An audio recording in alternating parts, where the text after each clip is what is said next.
One Last Step. Tara Mills Mystery, Book 1, Chapter 12. Tara opened her eyes as she heard the knock on the door of her hotel room, and she squinted as the early morning light shined through thin curtains. She heard the knock again, and she quickly sat up before scrambling to throw something on. Once she opened the door, she was surprised to see Warren standing there, ready and dressed for the day. He looked her up and down, clearly aware that she has just woken up, her hair probably pointing every which way. Had she overslept? Tara wondered, as a sudden heat rose to her face, and she felt an urge to check the time. But Warren didn't draw attention to it. Instead, spoke only why he was there. He said, "The sheriff called. Greg Davis's story checks out." She knew he was referring to the convenience store Greg Davis mentioned, where he said he told the victim to go. She was seen on the surveillance camera. She just went in, purchased water jug, and left. "Do you think we should interview the person who rang her up?" Tara asked. Warren shook his head. "The local cops already did. I don't think it's worth interviewing him again." But Tara could tell that was not all what he came for. His body was tense with urgency. "The sheriff called to tell me something else too. They found a campground where they have a record of the same victim checking in. It's located between Hanover and where the body was found." At the mention of it, Tara knew it was exactly where they could find answers to why her body was found where it was, in the area of the trail she already walked through the days prior. Warren said, "Why don't you meet me downstairs in 5 minutes and we'll head over?" Tara nodded and agreed. Fueled with adrenaline from the new lead, she began to close the door. But suddenly, Warren's hand grabbed hold of it. She had almost forgotten that her job was still on the line. "Oh, and Mills," Warren said as Tara faced him once again. She knew right away what he was about to address. She could sense it as her heart fluttered against her chest. "You know, I thought long and hard last night about the situation you had yesterday." Tara nodded and he continued. "I honestly considered calling Reinhardt and asking him for a different partner." He paused. "Frankly, maybe I should have." He rolled his eyes at his words, "but I didn't." Tara felt a wave of relief wash over her. She was about to thank him, but he spoke first. "You understand what's at risk when you freeze like that, right?" She nodded. She knew very well what was at stake, and she knew she was lucky too, for the situation could have ended much differently. "I'm trusting you to have my back. You risk my life too when something like that happens," Warren added before a brief silence fell around them, and Tara knew she needed to speak. She said, "I know, it won't happen again." Warren nodded in return. It was all he expected her to say, and at her words, he looked down at his watch, abruptly shifting back to the case. He didn't want to waste any more time. He reminded her to meet him downstairs in 5 minutes, and then he turned and walked down the hall. Tara closed the door, heaving a sigh of relief. She was still on the case.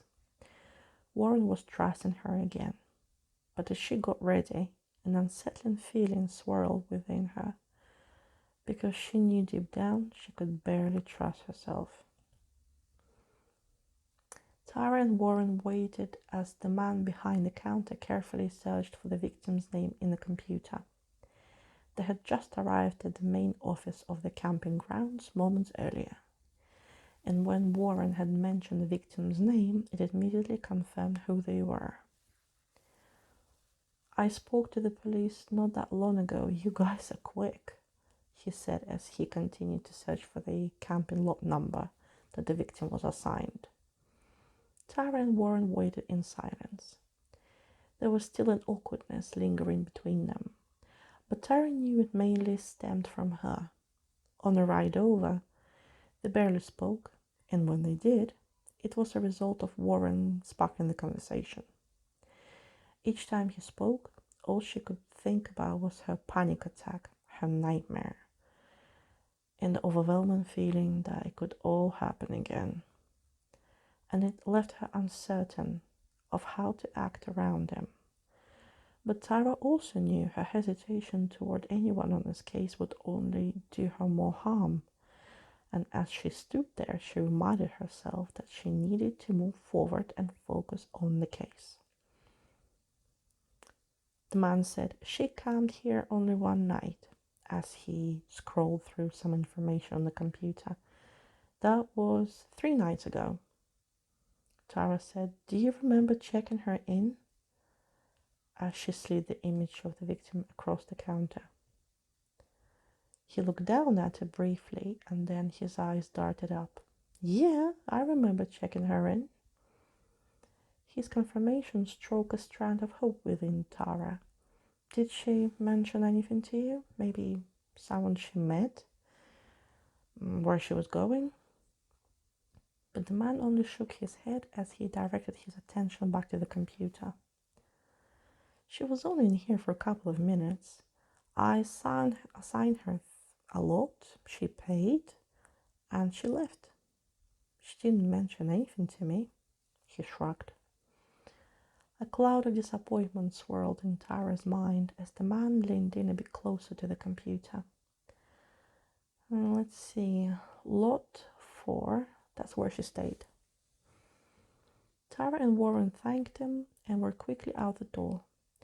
It was a small camping ground of only about 10 lots, each labeled in numerical order. And it didn't take long for them to find where the victim stayed. They quickly scanned the lot.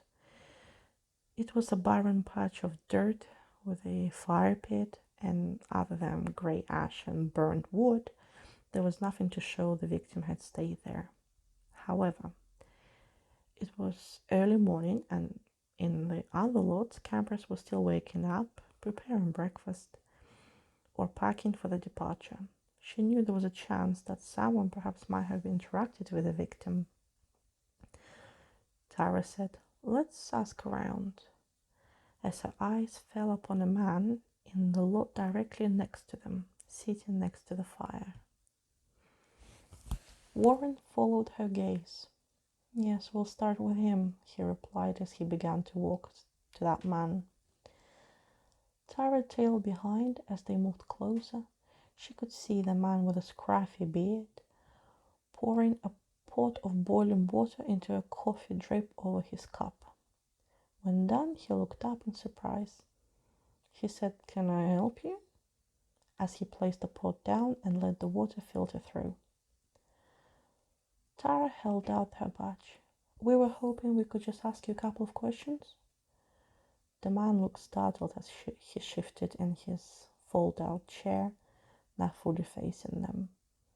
He said, "So, what about?" "A woman camped in the next lot 3 nights ago. We just wanted to see if you ever happened to talk to her." The man shook his head with a look of concern. "I just got here last night. Did something happen to her?" Tara looked at Warren briefly. "We're just trying to piece together her timeline," she said. "Where do you happen to be hiking from?" "Pennsylvania. I hike here from Bordensville." It was very unlikely that he came in contact with the victim on the trail, especially since they were hiking in opposite directions. But to be certain, Tara pulled out the victim's photograph.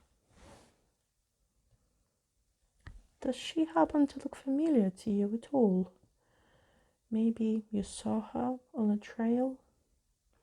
The mother leaned in closer and then let out a big sigh. I'm sorry, I can't help you. I can't say she does. Tara thanked him, but she still had hope as her eyes scanned the other lots, where numerous other campers lurked. But as they moved from one lot to the next, the results were the same. They never met her, or they just arrived, or both. And each time the fear of not finding answers grew larger in Tara's gut. But just as they walked away from another camper without answers, Tara heard a burst of laughter echo through the air, followed by sparks of chatter. Tara turned her head sharply to see 4 women preparing their day packs. Warren followed her gaze until his eyes fell upon them as well, and they both walked toward them. The chatter died down as they approached, and the group of women looked toward each other in confusion as Tara flashed her badge. She asked, "Have you guys been staying here for a few nights?" Yeah, why?" A tall, slender woman in the group replied before placing her pack down on the ground. Tara held out the victim's picture, and the woman took a step closer. She peered at the image, and Tara watched familiarity wash over her and then drain all the color from her face. Her eyes moved from the image to Tara, her face suddenly stark white. "Is she okay?" the woman asked. The rest of the group stepped closer, peering at the image until their faces transformed as well. Tara felt her heart flutter against her chest.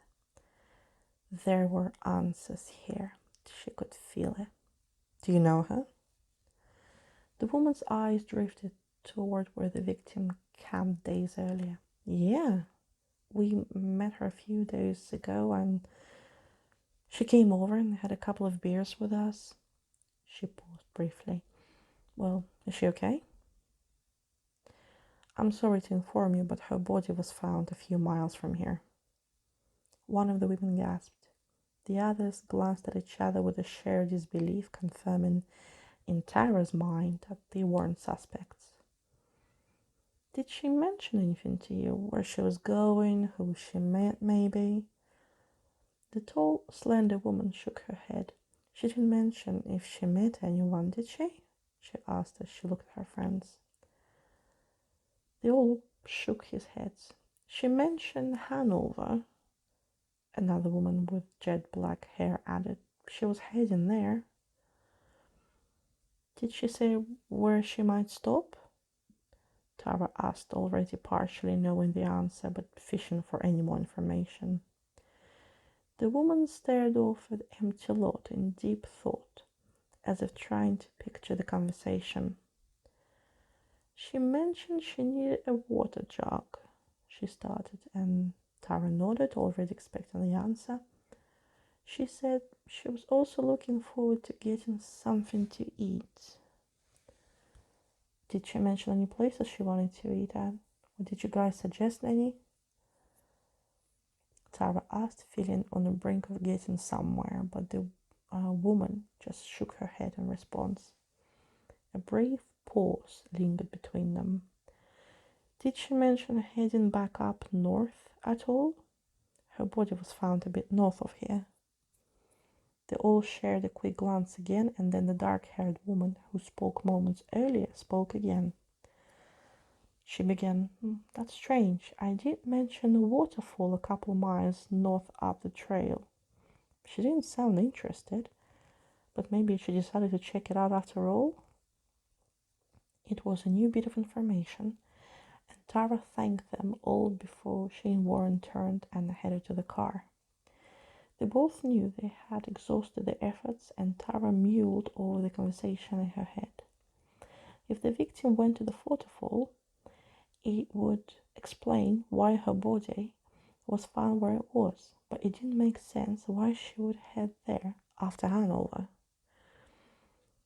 They knew she stopped in Hanover, and that much was certain, but it seemed unlikely to Tara that the victim would stop there first, since it was south of a camping site, only to leave and travel north and go past it. It seemed more plausible that she would stop at the waterfall first before Hanover, otherwise it would just be a waste of time. You think it's worth checking out the waterfall? Tara asked Warren as they approached the car. He pulled out the keys from his pocket. It's possible she was hidden there, but I think it's unlikely, he said over the hood of the car as he reached for the door handle. Tara knew he felt the same way she did, but it didn't make logical sense. But I don't think we're done with Hanover yet, he added, and Tara agreed.